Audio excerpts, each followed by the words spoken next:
CCTV footage থেকে যা information পাওয়া গেছে তাতে আমাদের ছেলের নামে দুটো রুম বুক ছিল। একটা রুমে একটা মেয়ে ছিল আর ছেলে ছিল, আর একটা রুমে এই ছিল, এই ছেলেটা ছিল। রাত্রে সিসিটিভি ফুটেজে দেখা যায় তিনজনে একটা রুমে আসে।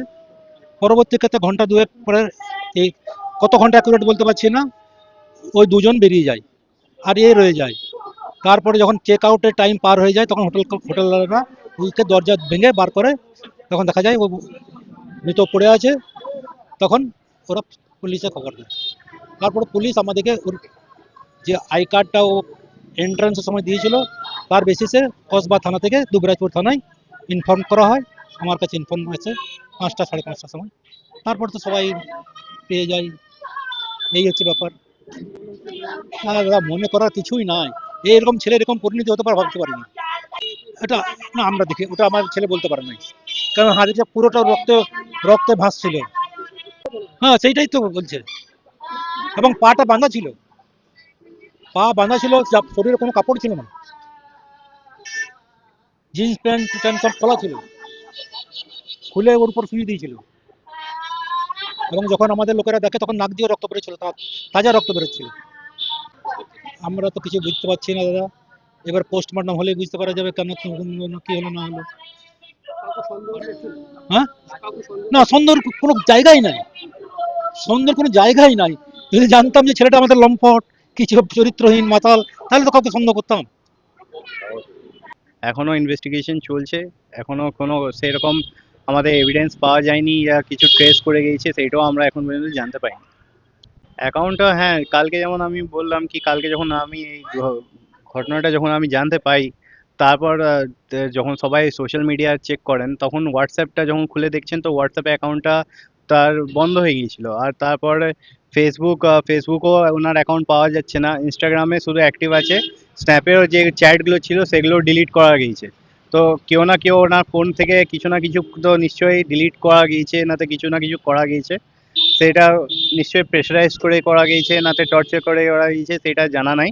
কিন্তু নিশ্চয়ই নিজে তো মানুষ নিজের সোশ্যাল অ্যাকাউন্টগুলো ডিলিট করবেন না এই সিচুয়েশন। হ্যাঁ, আমার তো যা লাগছে এটাও কিছু প্ল্যান্ড হতে পারে, ইয়া যা আছে কিছু না কিছু তো নিশ্চয় হয়েছে। এইটা কোনো হিসাবে অ্যাক্সিডেন্ট তো আমি কনসিডার করতে পারি না, এইটা কিছু না কিছু প্ল্যানিং আছে, ইয়া কিছু করা গিয়েছে ওনার সাথে। তাতে ওর ছেলেটা অনেক সুস্থ ছেলে ছিলেন, অনেক ভালো ভালো শরীরও ছিল ওনার, কোনো রকম কোনো হেলথ প্রবলেমও ছিল না, আর কোনো রকম কোনো খারাপ নেশা ফেশাও ছিল না ওনার।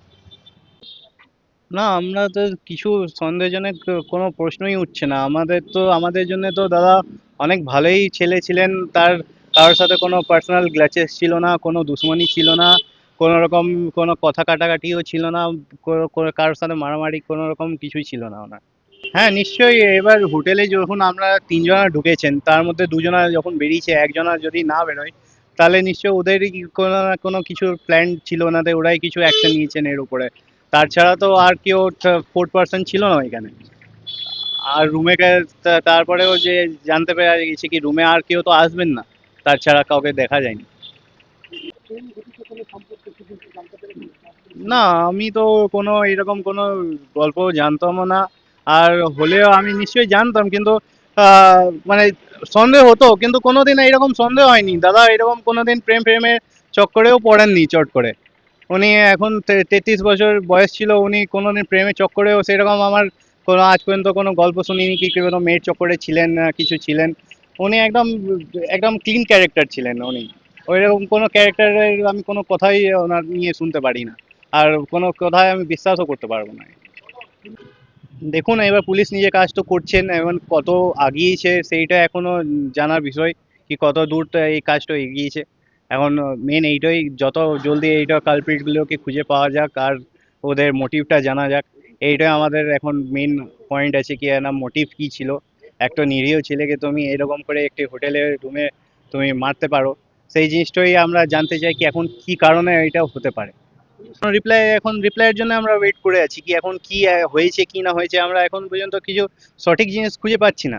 তা আমরা এইটাই চাইছি পুলিশের কাছে, কি যত জলদি হোক এইটা আমাদেরকে জানানো উচিত, কি কি হয়েছে। এখন পর্যন্ত অলমোস্ট 24 ঘন্টা হয়ে গেছে এই কেসটা, কালকে 12টা 12:30টার কাছাকাছি এইটা নিউজটা মানে আপনাদের এই কেসটা এসছিল।